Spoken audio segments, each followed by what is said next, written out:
Hello and welcome to the Spectator's Creepy Tales. So sit back, relax, and let the silence fill your abode. Now open your eyes. Story 1. This is a true story told to me by a longtime resident of Savannah, Georgia. The names has been changed for privacy reasons.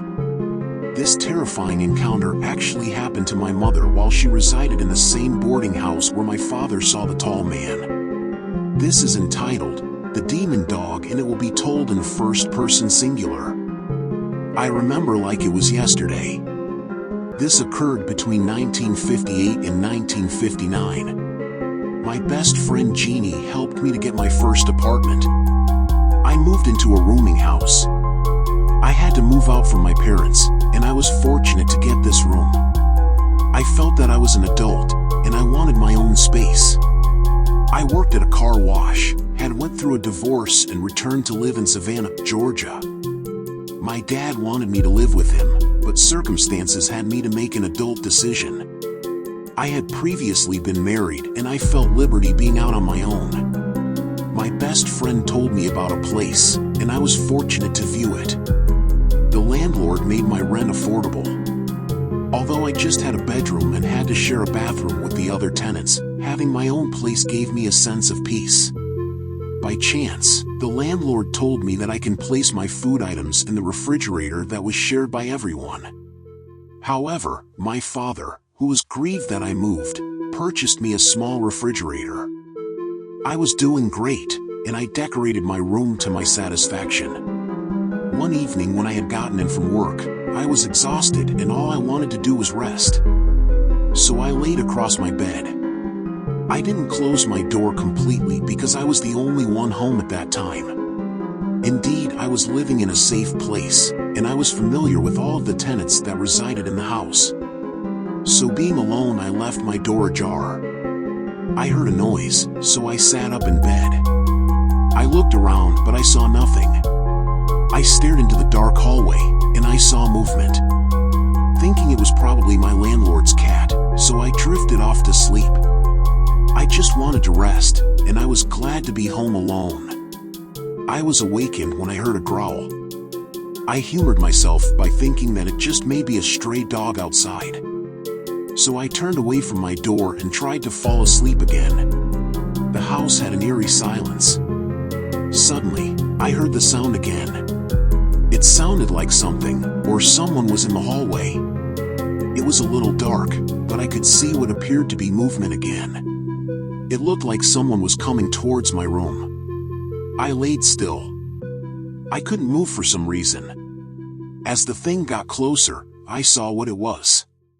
It was a dog trotting down the hallway towards my room. This huge canine was outside of my door, but it did not enter my room. The dog remained in the hall as if it was forbidden to enter my room. Yet I was so scared. A big dark gray dog with red eyes and sharp razor teeth stood in the hallway and was looking at me. Yet this dog looked like a wolf. It started growling and barking at me.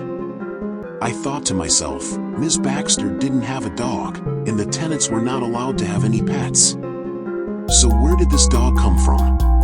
As I now think about my experience, I realized that the area in which Ms. Baxter's rooming house stood and the woods in that territory was purported to have been a formal graveyard. When land developers started building houses in that community, the graves were either moved or houses were built over them. Could that menacing dog have been an angry spirit? Perhaps it was a troubled soul that was not at rest because of the desecration done in the formal cemetery. No one will ever know, but the house no longer exists, and Ms. Baxter has gone to glory. However, there is a neighborhood in which an array of homes were constructed there. When I remarried, my husband and I purchased a home, but not on the same street. Yet we had supernatural experiences in our new home, and we were the first occupants. I often wonder if any of the residents of the Tonter Mill community ever had an encounter with the dark gray dog from hell. Time will tell. I am now 85 years old, and this is an experience that I will never forget. In Savannah, Georgia, there are long-forgotten cemeteries. Homes were built in the area or major highways. That's why Savannah, also known as the Coastal Empire, is known as the most haunted city in North America. Story 2. I once heard the story of a very spooky graveyard in Savannah, Georgia. Although there are several cemeteries in Savannah, this cemetery struck fear in anyone who passed it even during the day. So many ghost stories were told of this place, and a murdered victim was discovered there. People were known to cross themselves or recite the model prayer, "Our Father who art in heaven," when passing this final resting place. Besides the witnesses to the ghost of homeless Hattie, in a ghostly carriage that travels through the realm of the dead, there are non-human spirits that comes out of the cemetery. These eerie encounters often occur during the day, but especially at night. This is a story that will give you something to think about. The incident occurred during the day between the hours of 2 p.m. and 4 p.m. Gina and her two friends Shakira and Tia were sitting in a park that is next to a community center. As the youth sat down talking, they saw dogs moving around in the cemetery across the road from the community center. They were in clear view of what was about to take place. The girls saw the dogs exit the cemetery. However, the dogs ran through the fence. Yes, you heard it right. The dogs did not exit the fence through an opening. The dogs came through the fence. The young girls could not believe what they were seeing.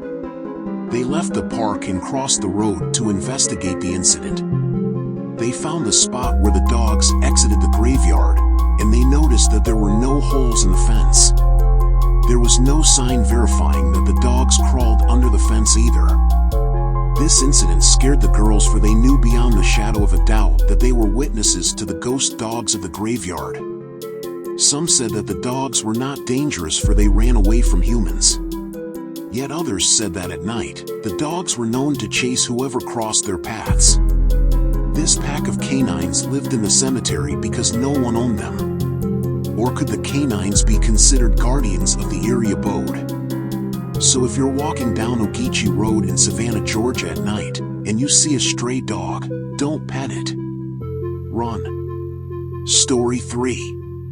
There is a housing project that's near the Erie Cemetery. Residents tell of a thick mist that emerges without warning and envelopes the entire area. Older residents said that they could see the development of this anomaly and know that it brings something with it. This strange fog-like mist is said to be so dense that no one could see beyond their hand. Yet this is not an ordinary fog. This haze would cause some of the residents to have nightmares at the same time. Neighbors compared notes and realized that their bad dreams occurred the same time after the eerie fog would appear. Those who suffered the bad dreams believed that they were having the experiences of people that once inhabited the old housing development. Their ghosts wants to be heard. Will you be willing to listen? Thanks for listening to The Spectator's Creepy Tales. Please like, comment, and subscribe. Remember that The Spectator is watching you to add a new tale to the collection.